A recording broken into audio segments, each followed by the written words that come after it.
Interesting story about the fish. When I called you yesterday to confirm that we were going to do the show today, Yes. I was in the Costco parking lot. So I had a business call, and then I went into the store and I worked through my regular routine. I bought 5 or 6 items and I worked my way towards the fish where I know they always have it in the same spot every time. Yes. And there's the salmon and the scallops and everything. There was no cod in the cod section. And that would have put a damper on our shoot today. So I panicked a little bit, but I was still, again, got another call, a business call, and I was dealing with that, and I was sandwiched between 2 tasting stations. There was a mini quiche station, and those things were very tasty. Okay, and I didn't have any lunch, and it was like 4 o'clock, and the other station across was these multi-grain taco chips with salsa on it. They were also tasty, and so I was working back and forth and taking the call and walking across and leaving my cart. I saw a meat and fish handler. Yeah. And I said, just to check, is there any chance any more cod is coming? And he said, the truck just pulled in. He said, the truck just pulled in. And I said, well, it's not going to be like 10 minutes. He said, it's going to be like 30 or 40 minutes. Yeah. So the call kept stretching out. I was trying to make the decision whether I should wait or whether I should finish up the shopping and double back, and I got engaged in the call some more, and then time went by and he showed up and he gave me the signal and he put the tray down, and I found the perfect size and the perfect piece, and I knew that it was fresh, so I grabbed it. So this is fresh. So we're eating fresh cod. Pacific wild cod. I actually caught some Pacific wild cod on the West Coast. Not this year, but last year. How big was the fish? They were big. They were about 3 feet long. Nice. Yeah. I don't know what happened, but yeah, it was good. Pacific wild Pacific cod wild is cod. not the same as ling cod, though. Exactly. So I caught Very lots different. of ling cod in the It's in the very Haida different. Dry. It is very different. Yeah. Okay. Yeah. Interesting. Yeah. Ling Okay, cod is so tasty lead us too. through the next steps here. Okay. So we to recap, we've dredged. Well, we haven't dredged. Sorry, we've seasoned our chunks of cod up until this point. Yeah, like the equivalent of a dry rub on ribs. Exactly. Trying to keep the salt down to a minimum, but still using a combination of seasonings that I mentioned. Okay. And depending on your spice level, how much chili powder or pepper that you want to use, cayenne. Well, we have a whole pile of ingredients out here, so run us through what we're going to be using. So now that the fish chunks are rubbed, we have 3 other steps, preparations. First one is a simple egg wash. A couple of eggs for maybe 3/4 to a pound of fish. I put some lemon pepper in here as well. Yeah, that doesn't look like just a typical egg wash. Well, I fussed. And I know you're not going to just do a typical egg wash. So give us the rundown of what you have. So sometimes people would put water with the egg wash, or they would put milk. But I used a little bit of cream, and I used a little bit of dry white wine, and I used a lemon pepper to add another flavor, because I didn't put a lot of heavy black pepper in the rub. So then this coating creates layers of complexity. This is my own unique variation of what it is that my friends who make this dish do, other than the fish. And I wanted to throw something in quickly, because we're not following a recipe, and that's what I want to get across to the viewers is you don't need to follow a recipe. Once you have the understanding of the technique that you're using, you don't really, it's all feel, right? Unless it's baking. I learned a harsh lesson there. Baking is scientific, but Now that we have the fish rubbed and ready to go, we have 3 additional steps that we need to prepare before we can go to the pan. Okay. First one is an egg wash.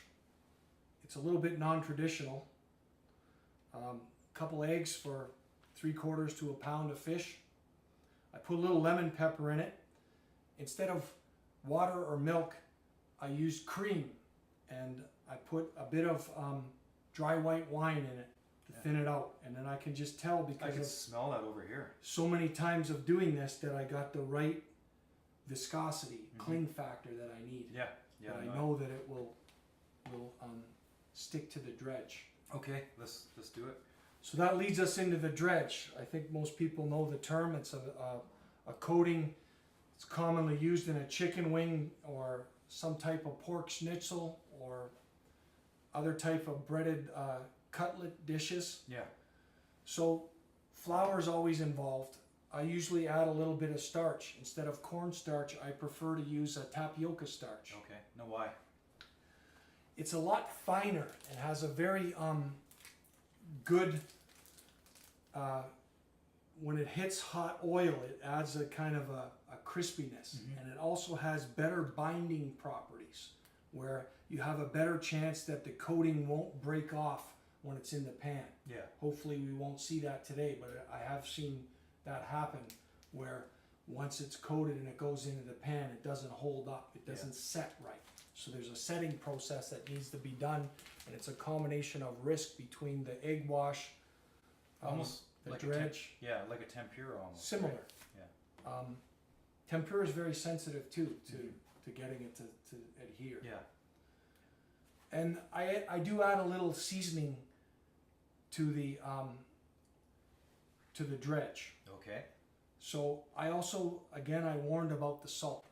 I don't want to have too much salt. If there's a mistake with this dish, you have to be very careful to control the salt levels. Yeah. You can add flavoring with the sauce at the end. There's several choices for that, but sometimes I just put a little bit of additional smoked paprika, or I kind of can use a herbed element, which is not in this particular one. Yeah. But to save a step and to save a pan, I'll just simply take the rub nuggets and put this dredge on here so that these are coated.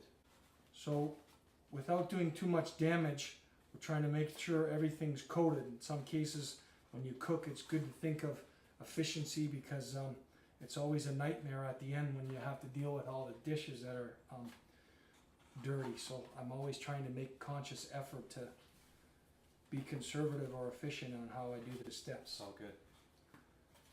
So,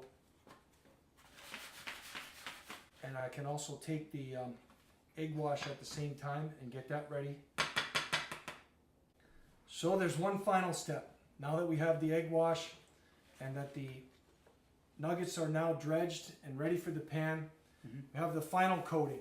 So the normal steps are after the dredge, it goes into the egg wash and then it goes into the final coating. Yeah.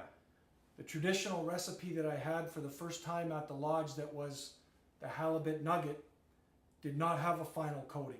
It just had the egg wash and a flour dredge and it went into the pan. I don't think we're gonna have enough breadcrumbs. Like It's where Costco. do you get these? I just yeah. That'll last me like 2 or 3 weeks.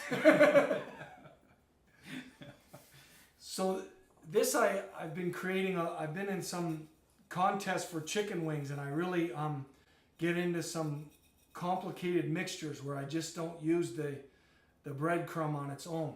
So you can see a couple of other ingredients out here. So sometimes I can blend in cornflakes or a little bit of cornmeal, which is ingredient in polenta. I don't put very much. Sometimes you only need a few tablespoons, and I just keep this jar, keep this mixture going, and then in this particular case, I even took some tortilla shells that were left over that I had wrapped up, corn.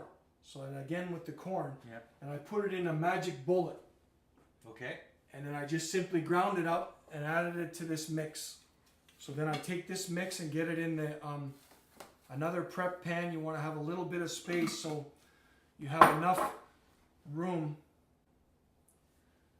So now, please. No, you have these laid out in a perfect order here. So run us through the next step. Okay, so we'll be ready to go to the pan. So just to summarize, recap everything so you can understand the steps is we have the rubbed and dredged cod nuggets. We have the lemon pepper egg wash, and we have this really crazy mix of stuff. What do you see with your eye? I see a bit of everything. Obviously the panko, and the Kellogg's cornflake crumbs, but then I also see these little bits of dried corn tortilla. and a small amount. Well, that I can't see in there, but I'll take your word for it that it's in there. That's the cornmeal. So that's Okay. the balance of this step.